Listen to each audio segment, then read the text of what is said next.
you think this war isn't changing you, you're wrong. You can only circle the flames so long. I grew up in an era where war was glorified. John Wayne movies. And as a kid, you never thought about psychological problems. You know, you go home and you're supposed to just feel like, yeah, now I'm going to dedicate my life to my family. It's not that easy. PTSD obviously is a huge part of our culture. It's very stigmatized because people can't adapt. You can't kind of have that experience of living with that much adrenaline and then try and coexist kind of in a normal environment. I think it's impossible. Shake who the fuck are you? This is my home, I say. I don't give a fuck, it's your home. This is a war zone, sir. Sir, please. Get that kid down. Until very recently, PTSD was not seen as a health issue. It was seen as an issue of courage or backbone or determination or character. As soon as we started thinking of it as a health issue, then we began to develop treatments that seemed to be more effective.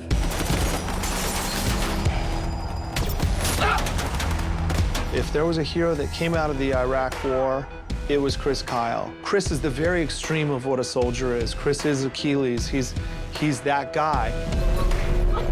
Chris!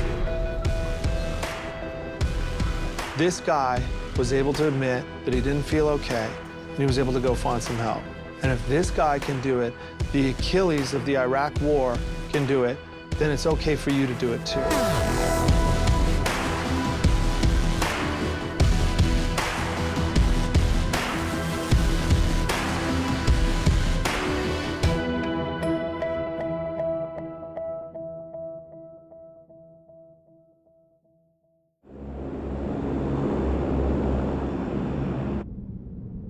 When Chris Kyle came home from Iraq, the war came home with him. Like many soldiers coming home from war, it's tough to assimilate and find your place. And he quit the SEALs to be a family man, and it was hard just to go from one to the other. You have to make it back to us. For Chris, he had a very strong sense of purpose. And I think when that purpose was taken away by not being in active duty, he needed to find another purpose. It's the fact that you have these skills that you can't use anymore, and that could still be of value back overseas where you feel like you're more needed there than you are at home, you know? The thing that haunts me are all the guys that I couldn't save. I'm willing and able to be there, but I'm not. I'm here. I quit. The condition we know today as post-traumatic stress disorder is by no means new. The term PTSD was really coined around 1980, but before that, there were many other words that were used to describe this condition, dating as far back as the Civil War, where returning Confederate soldiers were described as having soldier's heart. This was often synonymous with depression, anxiety, and many of the other symptoms that we now call PTSD. More recently, you'll probably hear about it as shell shock, for example, or battle fatigue. Post-traumatic stress disorder is comprised of primarily 4 different symptoms. First off, hypervigilance. You could be in Kabul one day and a week later standing in the middle of Walmart looking for holiday shopping. And if you've been in a situation where crowds were always menacing and there was constant necessity to be on guard, these are not happy crowds to you. These are not harmless crowds to you. These are people who are still full of menace. And that may lead to other symptoms like quick to trigger anger. Somebody puts their arm on your shoulder from behind and you're ready to go. That's one symptom. Another one is avoidance. Something as simple as driving down the freeway, seeing some trash by the side of the road, and it triggers, that looks just like the trash that had the IED hidden in it that blew up my buddy. Third symptom is what we call reoccurrences or re-experiencing. Basically, the classic symptoms of flashbacks or nightmares.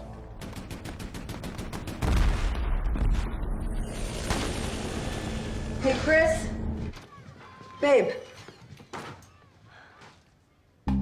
Finally, the last one is what we call alterations in mood or cognition, and that is either emotional numbing, just like you don't feel, or you feel extreme, you know, very volatile. Hey! Hey, where are you going? Hey! Hey, can you tend to my daughter, please? Hey! Hey! Tend to my daughter, please, right now! Though the symptoms of PTSD span many years and many conflicts, recent veterans like Chris Kyle face a unique set of challenges. There is a very unusual character to the current conflict, which is that people have prolonged periods of unremitting exposure. It's the first time we've seen these multiple deployments take place where, you know, somebody goes for 9 months or 12 months, sometimes 16 months, comes back for, you know, 8, 10 months, and then goes back again. The more of these deployments that somebody goes on, the higher likelihood of the development of post-traumatic stress and the need for clinical care.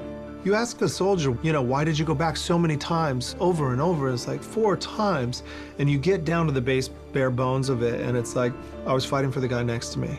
I love that guy, and I love that guy, and I'm gonna fight for both of them. Chris Kyle seemed to get to a point where his norm was being over fighting. You know, he had his brothers that were still continuing to fight in Iraq, and he had to basically take time out to be a normal person, or what, you know, society views as a normal person. And when he's got these skills that he's not able to utilize, and it's almost this yearning of, yes, I want to be with my family and I want to have a life, but that's who I am. I want to be, you know, out there. There's people that are dying that I could protect and help that I can't right now. Tell me why you do it. Come on. I want to understand. Babe, I do it for you. You know that I do to protect you. No, you don't. Yes, I do. I'm here. Your family is here. Your children have no father. Your life to serve my country. You don't know when to quit. You did your part. You sacrificed enough. You let somebody else go. I see a difference in these kind of wars that we've had in, say, the last 50 years compared to, say, World War II. And that is that when service members come back, I don't think the general public has had enough shared suffering. I don't think they are appreciative of the horrors that people have to go through to, you know, go to these conflicts and put their life on the line. Chris talked about, you know, driving down the freeway and seeing people on their cell phones and going to the mall, and there's a war going on and no one's talking about it. So I think that took a real toll on him. Ironically, the transition from battlefield to home has been complicated by the speed with which our modern soldiers return to civilian life. People have been returned to this country sometimes within 18 hours. We first noticed with the Vietnam era vets that they could be in the rice paddies one day and the next day they're landing at LAX and they still got the mud under their nails.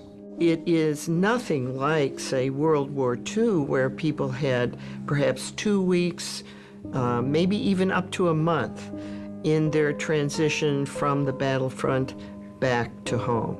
Here they are in a battlefield, they're with their buddies, they're saving each other's lives, they're there to protect each other, they're constantly on edge. And all of a sudden, this high, this intensity is taken away. This transition is difficult. It's difficult to understand your purpose, it's difficult to unwind, and it's difficult to relate to those around you. One of the greatest challenges our veterans face is reconnecting with spouses and children after a lengthy deployment. I think for these guys, if you can imagine that they're operating on pure adrenaline and they're living existence where at any moment they could die.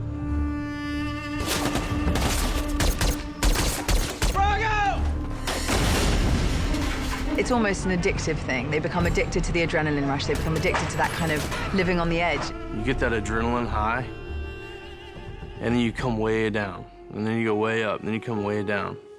But then you come home and you try and find that equivalent that's gonna push you to that peaked adrenaline level, and you're not gonna find anything. A service member returning home you would think would be filled with love and joy and hugs and excitement, and unfortunately that's not always the case. Let's imagine you've been exposed to combat, you've been exposed to horrific sights, and all of a sudden your life has changed. The way you see the world has changed. The lens you're viewing life through has changed. And that's no longer compatible with your spouse. Their spouses have also been changed through the experience, through the children and their experiences, whether it's surviving an explosion and being an amputee, or whether it's the children adjusting to a father who can't do the same things that they used to do, or whether it's a spouse who has been terrified far too many times and is losing the ability to cope the way she or he used to. When we come home, we're not the only ones that suffer. We leave a very large wake in our path. And we just bank on the fact that the ones that love us the most are gonna love us through it. And unfortunately, it doesn't always work out that way. Think for a moment what it's like to live with somebody who's not sleeping at night, who's up in the morning when you're trying to go to work or you're trying to take care of the rest of the family, who's irritable, who may be using alcohol or drugs to manage feelings of anxiety or depression. And yet this person, the returning service member, is the hero.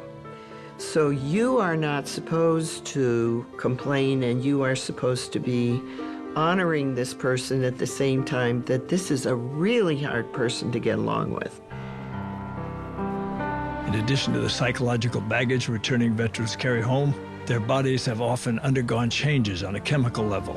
The issue of transition is as much a matter of brain chemistry as it is social readjustment.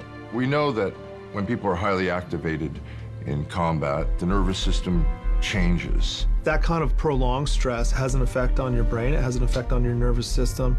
Our human homeostasis goes into reactionary mode. It's like everything that's long-term is put on hold. It's fight or flight, and you produce these incredible levels of cortisol. Your DHEA drops, and it's like setting off a bomb in your brain. With any traumatic event in life, not just war, you're going to have some physiological effects. It's impossible not to. And so what happens is these guys come home and their whole system is off. Treating the chemical part, these guys can't do anything about. When you have an imbalance of your serotonin and norepinephrine, you are going to be a little bit different in the way that you handle things. You're not going to sleep. We can address those things and help these guys. There are treatments that before didn't exist that are coming up now that are clearly based on the physiology of the brain and how we store our fight, flight, or play dead responses. There's a lot we can do that isn't just the traditional psychology and counseling. Today's returning veterans have access to a wide variety of treatments, including groundbreaking techniques on the cutting edge of medical science. In PTSD specifically, we have things like prolonged exposure, which is an exposure therapy approach that helps the patient to confront and process difficult emotional memories. One of the interesting approaches has been virtual reality or immersive experiences. These kinds of experiences are familiar to anybody who's ever played a video game. Basically, the whole concept here is to use virtual reality simulations that are like what they experienced in conflict. They can be taken back to a village in Iraq or a village in Afghanistan.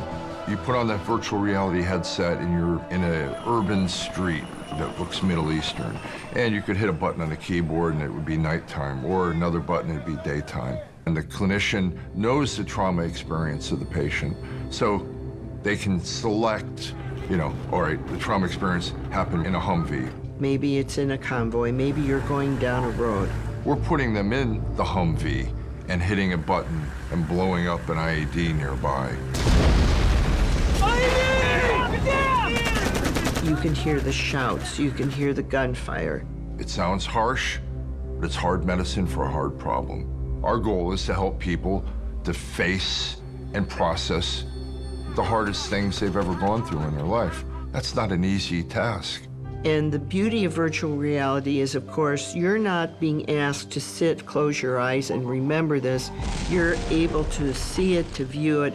You participate in it emotionally. Patients do experience distress, but they can get through it. And you do it again and again, and then all of a sudden, it's almost more boring to talk about it than stressful. Patient becomes empowered. They can talk about things with their therapist that they never talk to anybody about. I've seen people that have come in tightly wrapped, bound, don't want to tell anything about their experience, and at the end, all of a sudden, 5, 6, 7 sessions in, I'm seeing patients that are telling long, evolved stories about the guy that died in their arms, something they couldn't bring themselves to do before. And that's when you can really start to do the good work. But before our veterans can benefit from one of the many treatments available, they must overcome the stigma many of them feel about admitting that they need help. It's been really difficult to warriors to come home and want to seek out help because they don't want to admit that there's something going on.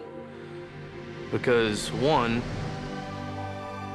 as a warrior, that's showing ultimate sign of weakness.